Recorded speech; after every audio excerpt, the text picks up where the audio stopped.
पर एक स्टॉक जिसमें बेहतरीन एक्शन हुआ है, उसके बाद थोड़ा करेक्शन भी हुआ और उसके बाद अब थोड़ा स्टेबलाइज हो रहा है, वो है रुचि सोया। और इसमें अब खबरें भी काफ़ी सारी आ रही हैं।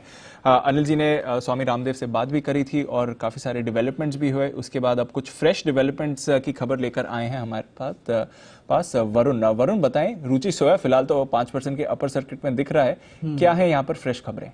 देखिए, दी फ्रेश खबर ये है कि ये कंपनी एक एफपीओ लाने वाली है दरअसल, और जो एफपीओ आएगा ना वो जून 2021 के पहले ही आने वाला है, यानी कि अगले 6 महीनों में ये कंपनी एफपीओ लाएगी ताकि अपनी शेयर होल्डिंग कम कर पाए। आपको याद होगा 2019 के नवंबर के आसपास इन्होंने पतंजलि ने जो रुचि सोया का अधिग्रहण किया था, उसके बाद इसकी रीलिस्टिंग हुई थी 27 जनवरी 2020 के आसपास।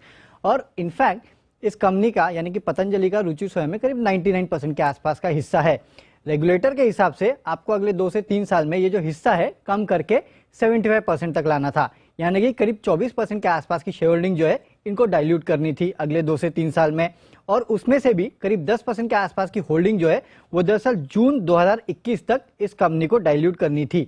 और उसी के तहत दरअसल ये कंपनी जो है अब एफपीओ लाने वाली है। हालांकि एफपीओ का प्राइस क्या होगा ये कहना काफी मुश्किल है, लेकिन साइज क्या होगा ये हम बता सकते हैं। करीब करीब 10% के आसपास का एफपीओ जो है ये आ सकता है, क्योंकि उतनी शेयर होल्डिंग कम से कम जून 2021 तक इस कंपनी को कम करनी है और उसके बाद और 15% होल्डिंग कम करनी है। तो उसके लिए कंपनी किस तरह का रास्ता अपनाएगी ये देखना है, लेकिन फिलहाल तो एफपीओ आ रहा है।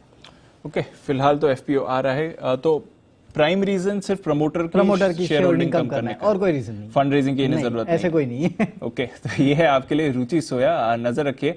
सेठी साहब, आई डोंट नो अगर आप इसको क्लोजली ट्रैक करते हैं नहीं, बट बहुत उतार चढ़ाव ये स्टॉक दिखा चुका है और एक्सपेक्टेशन से ज्यादा इस पर तेजी भी आई थी। फिर मैनेजमेंट ने भी कहा कि देखिए ये तेजी कुछ ज्यादा ही हो गई है।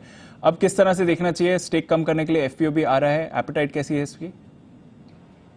देखिए दीपांशु, करंट लेवल्स पे भी स्टॉक तो जो परफॉर्मेंस है उसके हिसाब से महंगा लगता है। हालांकि स्टॉक में जब से ये जो टेक ओवर हुआ उसके बाद से हमने ऊपर के करीबन 1200-1300 तक के लेवल्स भी देखे थे और वहां से अच्छा खासा करेक्शन हुआ, बट स्टिल मैं बहुत ज्यादा इन लेवल्स पे भी कंफर्टेबल नहीं हूँ उस स्टॉक में। मुझे लगता है इस स्पेस में जो एफएमसीजी का स्पेस है वहां पे बहुत सारी दूसरी कंपनियां हैं जो कि इन्वेस्टमेंट के लिए बिल्कुल उपयुक्त है। मुझे लगता है कि दूसरे किसी स्टॉक में ध्यान रखेंगे तो ज्यादा अच्छा रहेगा। तो फॉर द टाइमिंग मेरा रुचि सोया में अवॉइड करने की सलाह रहेगी। चलिए, तो रुचि सोया फिलहाल के लिए तो अवॉइड है।